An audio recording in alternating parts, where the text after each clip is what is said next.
C'est le petit bémol de cette édition 2018 des Vieilles Charrues. Pour ma part, c'est mon petit bémol. Voilà, je le dis. En tout cas, je sais que Guy Carlier me remercie de le lancer sur une musique aussi qualitative que la Merguez Party. Guy, faites-nous rire. Mais oui.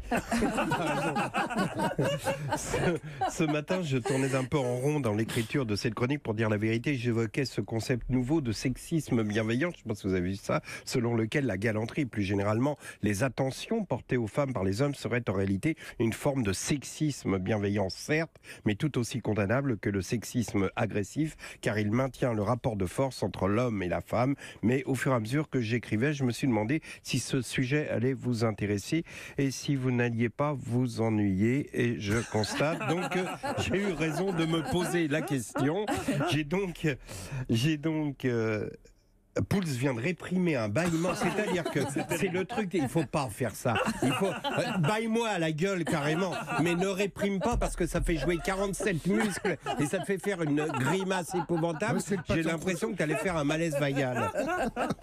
Donc j'ai fait comme d'habitude un SMS d'appel au secours à Eva qui a que ça à foutre le vendredi. Pour elle est une journée légère, elle arrive à 4h, elle prépare sa chronique de 6h45, puis elle gère notre émission dont elle est rédactrice en chef, celle qui cherche les thèmes, les journalistes qui les traiteront. C'est pas simple, elle doit ménager les susceptibilités, les problèmes d'ego. Par exemple, sans vouloir foutre la merde au service éco, Axel de Terlet est bien meilleur que son supérieur hiérarchique Manuel Luteil. Mais ce dernier s'incruste et Mathieu Noël a beau multiplier discrètement les insinuations subtiles du genre Axel a été élu dauphin d'or et vous, l'autre fait semblant de rien et persiste à vouloir venir. Mais revenons à Eva, elle écrit sa chronique et tout ça, enfin bon bref. Et en plus, elle co-anime l'émission avec des questions pertinentes préparées. Vous avez vu? Ah bon, vous avez des pêches mode? Bon, il y a du taf derrière. Et dès l'émission terminée, elle part enregistrer Célébdo pour France 5. À nouveau, moto-taxi pour Environ Europe, enregistrer les petits pas dans l'écran, etc.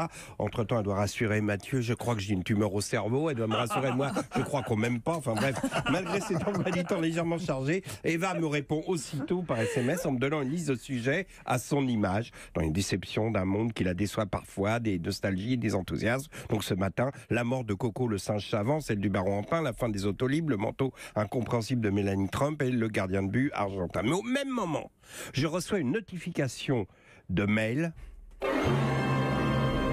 Sébastien Bordenave. Son titre officiel de rédacteur en chef adjoint, le plaçant de fait sous Eva, le rendait fou de jalousie. Alors sans que personne ne s'en rende vraiment compte, il est passé subrepticement du titre de rédacteur en chef adjoint de l'émission à producteur radiophonique. Toujours est-il que dans cette émission, si Eva s'adresse toujours au gentil Guitou, Sébastien, lui, s'adresse à Karl, la racale d'Argenteuil. C'est lui qui m'incite à vous parler des pets sénateurs, enfin tous les gros mots, voilà. Toujours est-il qu'il m'envoie un mail ce matin me proposant lui aussi un thème de chronique, un article de presse dont le titre était ainsi libellé, le slip bloqueur d'ondes. Je l'ai raté celui-là, tiens. Ah oui, ben oui. Alors, c'est donc un contre-cœur que je vais vous parler de cette nouveauté. C'est un slip commercialisé depuis peu pour protéger les testicules. Ah bah ça y est, alors, il y a slip, il y a testicule, donc il savait bien que Mathieu sera heureux. Donc voilà, ça fait cage de Farfadet, on s'en fout en plus. Farfadet.